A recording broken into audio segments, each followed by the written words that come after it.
ये होता है 5 लाठी मारो इसका सर फूटे। ये कंजूस न तो खाया न तो बांटा। इस अमृत का पूरे जीवन में इसने पान नहीं किया, इसलिए कपाल क्रिया करके उस अमृत को फोड़ करके आग में जला दिया जाता है। अगर जीते जी आपने उस अमृत का पान नहीं किया तो अंत में अग्नि के द्वारा उसको भी स्वाहा कर दिया जाएगा। इसलिए जब गुरु जीवन में आते हैं तो अमृत देते हैं। जो चरणामृत आप पान करते हैं, उस चरणामृत का पान गुरु आकर के कराते हैं। और वह शंख घंटा, आप मंदिर में ही मत जाइए, आप मस्जिद में जाएंगे वहां भी मोमबत्ती जलती है, वहां भी वाद्य यंत्र है।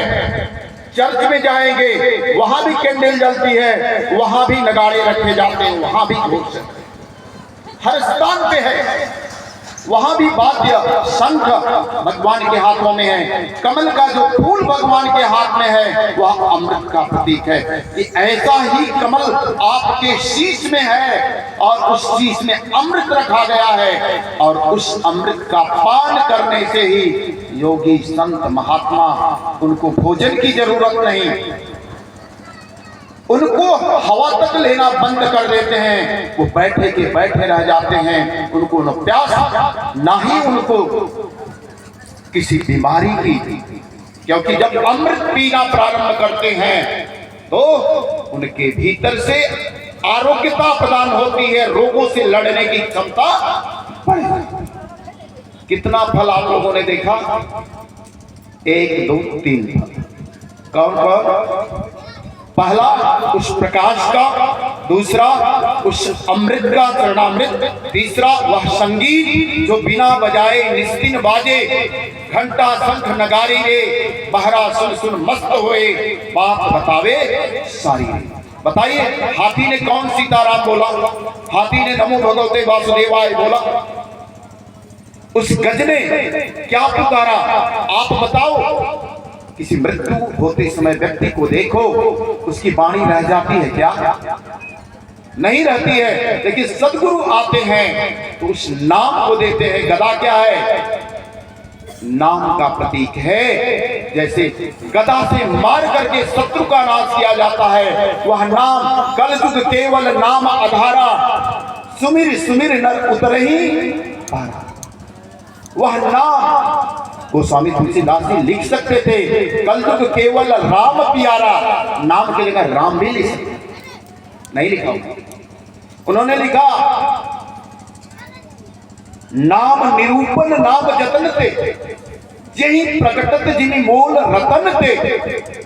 वह नाम गुरु आपके जीवन में प्रकट करते हैं, और वह नाम आपके भीतर जब प्रकट करते हैं, भगवान का चौथा जो गदा वाला है वो हाथ, वह आकर के सारे शत्रुओं का संहार करता है।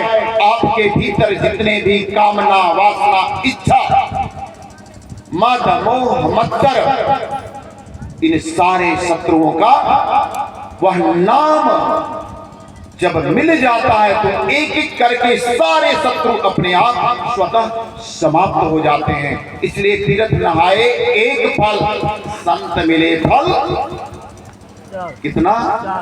4। श्री गुरु चरण सरोज रज, निजमन मुकुर सुधार, परमहु रघुबर विमल यश, जो दायक फल। कितना फल? 4। तो जब महापुरुष संत रहा, किसी महापुरुषों के सानिध्य में हम जाते हैं तो हमें ये चारों फल मिलते हैं। भगवान श्री कृष्ण का प्राकट्य हमें बताता है कि जब कृष्ण हमारे जीवन में, एक साधक के जीवन में प्रकटीकरण होता है तो उसके सारे ताले टूट जाते हैं, सारी बेड़ियां, बंधन टूट जाते हैं, और उसके बाद अमृत की वर्षा होने लगती है। उस समय बाजा बज रहा था कि नहीं? भगवान जब प्रकट हुए थे मेघ गरज रहे थे कि नहीं? वह नाद हो रहा था कि नहीं? वहां भी ध्वनि, यहां भी ध्वनि। तो इसलिए गुरु का जीवन में होना सबसे अनिवार्य है। और गुरु आते हैं तो ये नहीं कहते हैं आपको ये करना वो करना है। भगवान श्री कृष्ण से अर्जुन ने बोला भगवान मैं तो बड़ा पापी हूं, मैं तो बड़ा दुराचारी हूं, मैं न जाने कितने लोगों का सर गला काट दिया हूं। फिर प्रभु मैं अपने इस शरीर में स्थित उस परमात्मा को कैसे प्राप्त कर सकता हूं? भगवान ने कहा तुम क्या हो? अपिचेदसी पापेभ्यः सर्वेभ्यः पापकृत्तमः